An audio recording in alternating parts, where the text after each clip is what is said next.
Miremos entonces ahora eso que el doctor Daniel Siegel menciona sobre cómo ser padres o esa maternidad ejercerla con el cerebro en mente. ¿Sí? Básicamente, ¿qué es importante? Es importante que tú, mamá, papá, comiences a conocer del cerebro de tus niños, ¿sí? ¿Por qué? Porque conocer sobre el momento de desarrollo en el que están va a hacer que tú puedas ver con ojos amorosos en lugar de con ojos de juicios las cosas que vayan sucediendo y que son propias de su desarrollo, ¿sí? Llamas una pataleta, llama cuando te dice no te quiero, eres tonta, en fin, ¿sí? Entonces, hay, en el cerebro del niño, el doctor Daniel Siegel habla de algo que me encantó y es un concepto que es bueno que tengas presente. Quiero que sea de las cosas importantes que te lleves el día de hoy y es la integración, ¿sí? Básicamente, ¿a qué se refiere con la integración? Es decir, facilitarle a los hijos experiencias para crear conexiones entre las distintas partes del cerebro. ¿Entre cuáles? ¿Sí? Digamos que es importante entrar a revisar. Entonces, entre ese cerebro izquierdo y ese cerebro derecho es una de las integraciones que menciona el doctor Daniel Siegel, que es importante. Miremos entonces de qué se encarga cada uno de esos hemisferios. El hemisferio izquierdo, es decir, la mitad izquierda del cerebro de los seres humanos, se encarga del orden, ¿sí? Es ese cerebro o esa parte de nuestro cerebro que se encarga de toda la parte lógica, literal, lingüística, lineal, ¿sí? Entonces las secuencias, el orden, todo este tipo de cosas. Mientras que el hemisferio derecho, el lado derecho de tu cerebro, tiende a ser más holístico, no verbal, entonces atiende o presta más atención a las expresiones faciales, el tono de voz, el contacto visual, las posturas, los gestos, ¿sí? Ese cerebro derecho o ese lado derecho entonces se ocupa del significado, de la sensación de las experiencias, ¿sí? Entonces tiende a ser más enfocado en las imágenes, en las emociones, en los recuerdos personales. Es decir, este lado derecho tiende a ser más emocional, ¿sí? Y está entonces influido directamente por las reacciones del cuerpo y de las zonas inferiores de su cerebro, lo que hablábamos ahorita, de piano, de ese cerebro, ¿no? Entonces, ¿qué es importante que tengas presente? En los niños muy pequeños, ¿cuál cerebro predomina, Gina? Predomina el hemisferio derecho, sobre todo durante los primeros 3 años. Entonces, si te das cuenta, ahí dice, tiende a ser más emocional, más intuitivo, ¿sí? Por eso es que se basan en los primeros 3 años tu hijo en reacciones mucho más corporales, mucho más emocionales, ¿sí? Ahí comenzamos a entender mucho más el porqué de ciertas cosas que pasan con tus niños. Entonces, cuando un niño pequeño empieza a preguntarse el porqué de las cosas, mami, ¿por qué el cielo es azul? Mami, ¿por qué la luna sale de noche? Mami, ¿por qué tú duermes con mi papá en un cuarto y yo en otro? La famosa etapa de los por qué. Y esto comienza a hacerlo de forma continua o de forma repetitiva o de forma frecuente. Eso significa que el lado izquierdo de su cerebro izquierdo ya está comenzando a activarse, esa parte lógica, crítica. Recuerda, nuestro cerebro izquierdo le gusta conocer las relaciones lineales de causa-efecto. Hijo, el cielo es azul porque ahí llena la rayita. Ah, ok. Entonces miremos esas estrategias para integrar ese hemisferio izquierdo y derecho de tus niños. La primera que quiero decirte, que es una que se tiende a usar mucho, que me parece genial y si no la has usado, créeme que te será de gran utilidad y es conecta y redirige. Paso entonces número uno que vas a hacer con tus niños. La idea es conectar el lado derecho y que es importante, por mucho que los sentimientos, las emociones de tus niños te parezcan frustrantes, absurdas, para él son reales, son cosas importantes. Ay, pero es que se puso a llorar porque la galleta se le cayó y hay más galletas. Pero les duele, ¿sí? Perdió esa galleta que tanto quería. Seamos empáticos, veamos esa situación con ojos amorosos. ¿Listo? Entonces es fundamental tratarlos como cuando tú te sientes triste, tener el mismo tipo de respuesta que te gustaría que tuvieran contigo cuando tú estás triste. ¿Sí? Entonces, a través de señales no verbales, el contacto físico, expresiones faciales, empáticas, un tono maternal o paternal, aprender a escuchar sin juzgar, ¿sí? Paso número 2, cuando quieres conectar y redirigir. La idea es, ok, ya activamos ese cerebro, ese lado derecho, ahora redirijamos a que use ese lado izquierdo de su cerebro y es buscar formas en las que juntos podemos encontrar soluciones lógicas al problema. Y no te vayas, que te voy a dar un ejemplo, que justo está en el libro del doctor Daniel Siegel, ya sabes, El cerebro del niño. Bueno, si estás viéndome en YouTube, aquí te estoy mostrando el ejemplo, pero igual, no te preocupes, te lo voy a leer. Dice, recuerda, estamos hablando de conectar y redirigir para hacer esto en lugar de ordenar y exigir. Entonces, cuando ordenas y exiges, ¿qué terminas diciendo? Se levanta las situaciones que estás en la sala, tu niño se levanta en la noche y te dice, mamá, nunca me dejas una nota por la noche, no aguanto los deberes. ¿Y qué dice esa mamá cuando ordena y exige? ¿Qué haces levantado? Vuelve a tu habitación. No quiero volver a verte hasta mañana por la mañana. Escuchen la fuerza de esas palabras. No quiero volver a verte hasta mañana por la mañana. Cuéntame en los comentarios si alguna vez has dicho alguna frase similar. ¿Cuál es la propuesta que nos hace el doctor Daniel Siegel? Intenta conectar y redirigir. Entonces, misma situación, mamá en la sala, el niño se levanta y va. Mamá, nunca me dejas una nota por la noche y no aguanto los deberes. Respondes a mamá. Hijo, a mí también me desesperan esas cosas. ¿Quieres que esta noche te deje una nota? Y se me ocurren varias ideas acerca de los deberes, pero en este momento es tarde, así que ya hablaremos mañana más de ese tema. ¿Ven la diferencia? Empaticé, conecté con el malestar de mi niño, en lugar de ordenar y cortar su experiencia emocional por completo. ¿Ves? Entonces es importante tener eso presente. Y cuéntame, edades de tus niños, cuéntame ahí en los comentarios.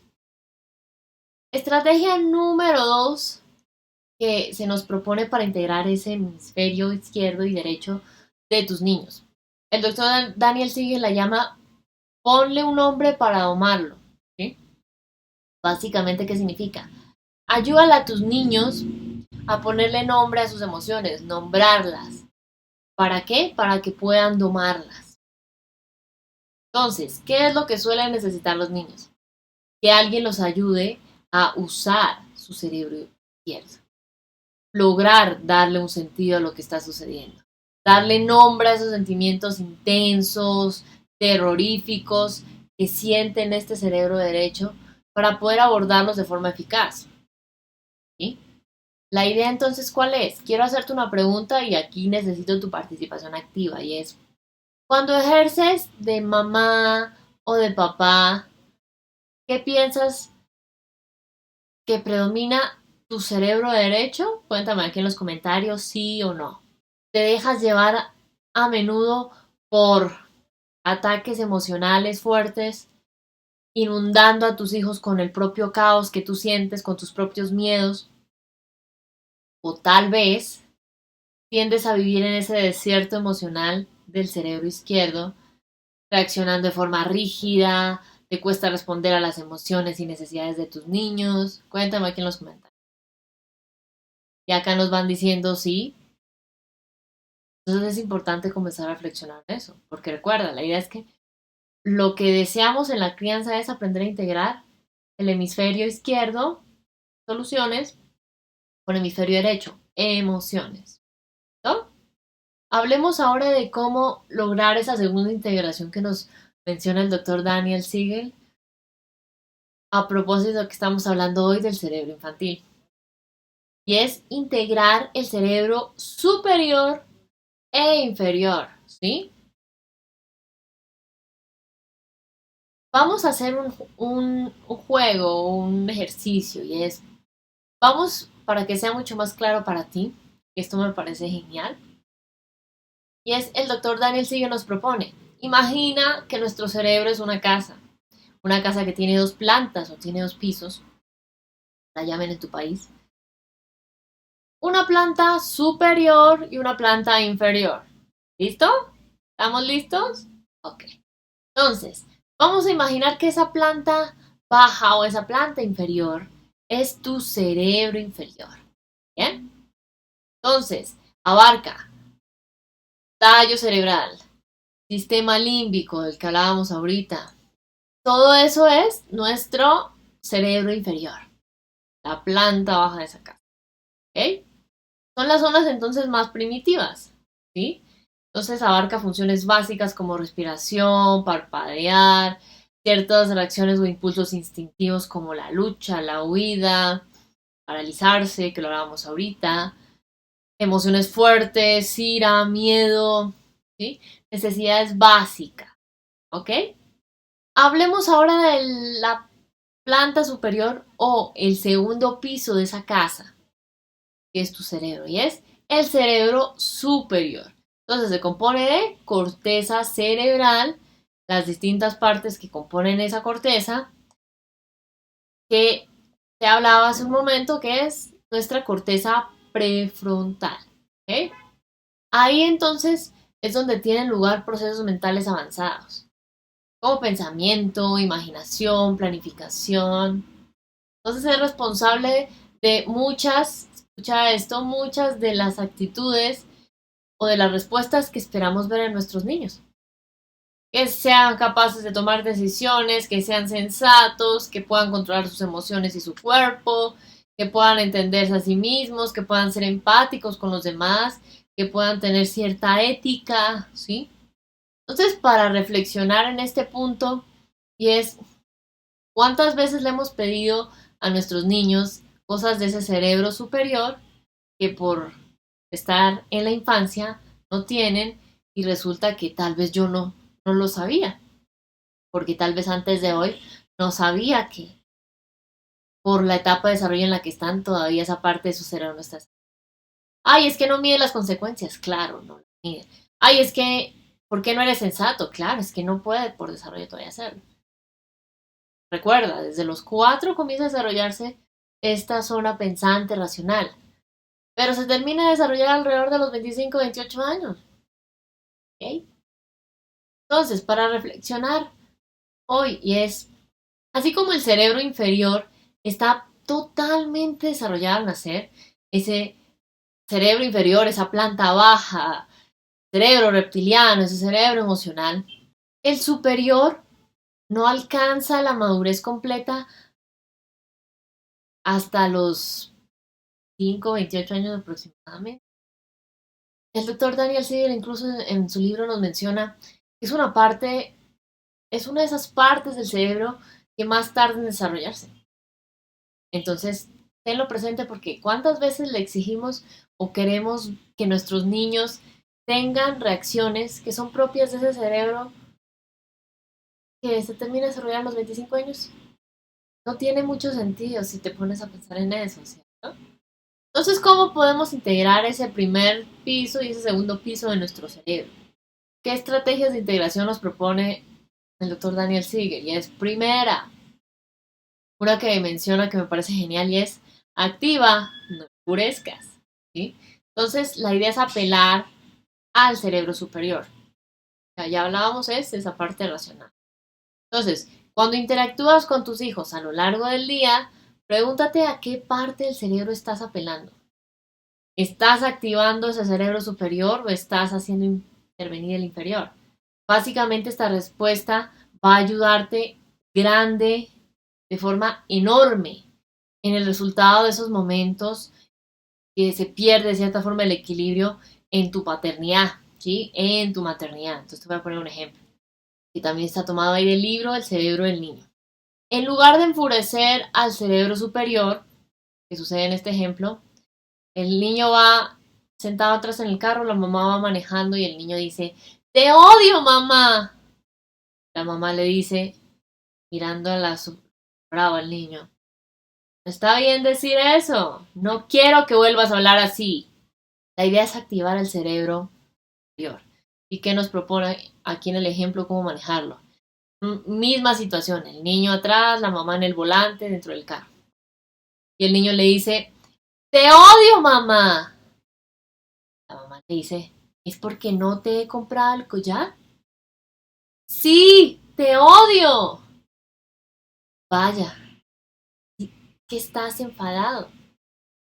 Sí, y eres muy mala. Ese collar no estaba en venta. No pasa nada si quieres seguir disgustada. Pero si lo prefieres, podemos buscar soluciones al problema, pensar en otras posibilidades. ¿Y eso cómo lo hacemos? Segunda estrategia que nos propone el doctor Daniel Siegel para integrar ese primer piso y ese segundo piso del cerebro de tus niños. Algo que él llama úsalo o piérdelo. Tomar decisiones sensatas que tu hijo, digamos, sea capaz de hacerlo. Y es, por ejemplo, en niños muy pequeños, esto puede ser tan sencillo como preguntarles, ¿hoy quieres ponerte los zapatos azules o blancos? Tú puedes elegir. Estás dándole la oportunidad de que tome decisiones. ¿Sí? La idea es permitir entonces que los niños puedan debatir de cierta forma antes de tomar la decisión y asumir las consecuencias de sus actos. Y ojo, tiende a confundirse a veces castigos con consecuencias, pero la idea de las consecuencias es asumir las consecuencias naturales propias de las circunstancias. Si yo salgo, por ejemplo, sin chaqueta el día de hoy aquí donde estoy, está haciendo tanto frío que existe una alta probabilidad de que me enferme. Es una consecuencia natural. Y a eso es a lo que se refiere el doctor Daniel Siegel cuando se habla de asumir las consecuencias. ¿Sí? En esta segunda estrategia que nos responde también es entenderse a sí mismo. ¿Sí? Entonces, plantearle preguntas que ayuden a tus niños a mirar más allá de lo que comprende. ¿Sí? Hijo, ¿por qué elegiste esto? ¿Qué te llevó a sentirte así? ¿Por qué crees que no te fue bien en el examen de matemáticas? ¿Fue porque lo hiciste muy rápido o es que el contenido era muy difícil? Y ahí lo ayudamos a ir más profundo sobre la situación que nos cuenta. ¿Sí? Empatía. Entonces, la idea es plantearles preguntas sencillas para que sean capaces de pensar en los sentimientos de los demás. ¿Ok? La idea es que esto permite que tus niños desarrollen esa empatía. ¿Sí? Porque si te pones a pensar, eso no es tangible para ellos, pero si se lo planteamos en una situación, se vuelve algo real y concreto. ¿No? En un restaurante, por ejemplo, y ves con tu niño que el bebé de la otra mesa está llorando, le preguntas a tu niño, amor, llora ese bebé. Y ahí comienza a salirse de su mundo y tratar de interpretar la situación que está viviendo el bebé. Mamá parece que quiere comer porque anda tirándole las cosas a la mamá, solo quiere sí, leche. Y tercera estrategia para que integremos ese primer piso y ese segundo piso del cerebro de tus niños. Algo que Daniel Siegel llama muévelo o piérdelo. Esa me parece genial. Y es mover el cuerpo para no perder la cabeza. Y esta también te será de gran utilidad para ti. Él nos menciona que cuando alteramos nuestro estado físico a través del movimiento, de la relajación, podemos cambiar nuestro estado emocional, ¿sí?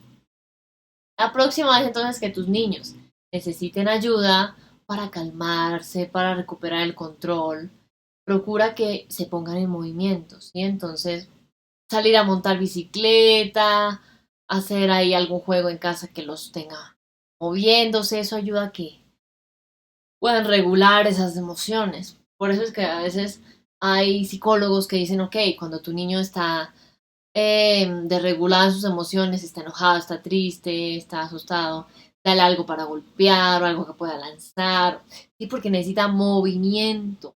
¿Ok? Entonces, para reflexionar, ¿qué haces Cuando tomas conciencia de que tu cerebro inferior ha asumido el control y has empezado a perder la cabeza. Primero, cuando esto suceda, no hagas daño, ¿sí? Aprendamos a cerrar la boca para no decirle algo a esos niños que van a lamentar después. Pon, si es necesario, pon las manos detrás de tu espalda para evitar cualquier contacto físico brusco con tus niños. Debes proteger a tu hijo a toda costa. Cuando sientes que perdiste el control, puedes reaccionar de cualquier forma fuerte. Segundo aspecto a tener en cuenta y es, aléjate de la situación para encontrar esa calma que habita dentro de ti, que es algo que tienden a decir mucho en Conscious Discipline. Me parece genial. Y es, puedes decirle a tu niño, mi amor, mamá necesita un descanso, para que sepa que es que necesitas ir un momento para tranquilizarte y no porque quieras rechazarlo. ¿Ok? Haz lo que sea necesario para recuperar el control que perdiste, ¿sí? Porque básicamente cuando esto sucede, tiende a ser tu amígdala que se adueñó de tu cerebro superior y está ahí como detectando una alerta en todo el tiempo, ¿sí? Entonces, la idea es ofrecerle a tus hijos con esto un modelo de trucos sencillos, rápidos, fáciles para autorregularse. En algunas casas tienden a morder una toalla, otros tienden a hacer un poquito de ejercicio para amarse. Y piensa cómo puedes recuperar el control cuando los pierdes en casa, cuando lo pierdes con tus niños. Y finalmente, más no menos importante, y es repara, ¿sí? La idea es volver a restablecer la conexión con tu hijo cuando ya te hayas calmado y sientas que ya vas a poder controlarte, ¿sí? Si hubo algún daño emocional o prejuicio que le provocaras, es importante que le pidas perdón, que te disculpes. Si tu hijo hizo algo que te hiciera perder el control también, perdónalo, ¿sí? Y acepta la responsabilidad de tus acciones. Y sé que con esto a veces hay papás que tienden a creer, ay no, Gina, pero es que yo le pido perdón, entonces va a creer que las cosas se pueden hacer como quiera, cuando quiera, se va a perder la autoridad. No, porque luego cuando el niño reaccione de una forma inadecuada, va a aprender también a reparar porque tú lo has hecho con él, tú lo has hecho con ella. ¿Ok?